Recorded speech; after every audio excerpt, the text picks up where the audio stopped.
Today I'm going to show you how to save your job search queries on Upwork so that you don't have to type them out and add filters each time you want to search for that specific job type.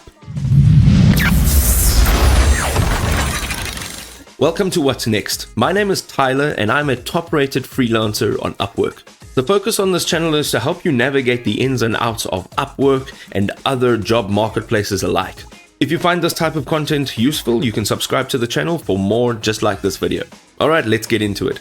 So we'll start right over here on the homepage of Upwork, and this is essentially where you will be searching for your jobs. Right at the top you'll have search for jobs, and here you can actually dial in what you would like to search for. So let's say perhaps we want to look for transcription. Now, transcription is a job type that generally doesn't require a lot of background or experience within the field, so it's generally an easy job or an easy job category to jump into, especially if you are a beginner. As you see now, we're using the word transcription to search for jobs that will have that word in it. So over here it says extract text from images in a Word doc.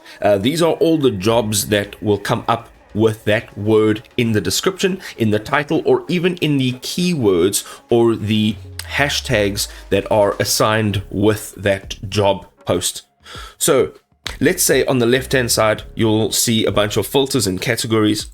Here you can select all that you would like to filter down. So let's say you want to only have entry-level jobs shown. You also want to have a look at maybe a job type, maybe it's hourly, maybe it's a fixed price job, and then you can also filter out what type of amount you want on those jobs, numbers of proposals that have been submitted to that job. So you can see over here, this was posted 3 hours ago, but it's got more than 50 people that have submitted a proposal. So the chances of you getting a job like that right now is highly unlikely.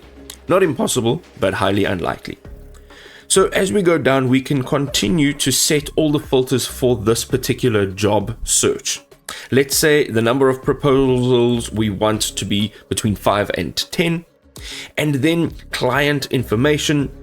Let's just say we want it to be your previous client. Maybe it's a client that you've worked with before, and then the payment verification. That is also something that you might want to filter out, and then your client history, client location, time zone, project length, hours per week that is required from the project, and then job duration.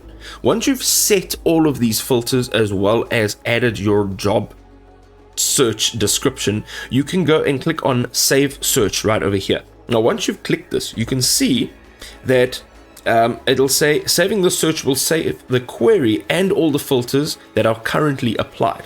So results from your saved searches will appear in my feed. Here you can go and click on save, right? And when you go back to your homepage, so I'm just going to go and click on this homepage again, you can see that at the top it says saved searches, and here are all my saved searches. So let's say, for example, I would like to just look for jobs using the word photograph. I can now just click on that. It will put that word into my search bar, and it will also apply all the filters that I added onto it when I saved that query as a saved search. Now I can go through just this particular job search and look for jobs with that particular keyword in it. These saved searches will be listed in this list of jobs. You can also go to best matches, and these jobs that you see here will be jobs that are best matched to your portfolio or your Upwork profile. So it is nice to sometimes jump into the best matches and find jobs that are most likely appropriate for your skill set. Now, if this video was helpful, please go ahead and drop us a like to show your support. If you have any questions or queries, you can drop a comment down below, and we'll see you next time. Happy job hunting.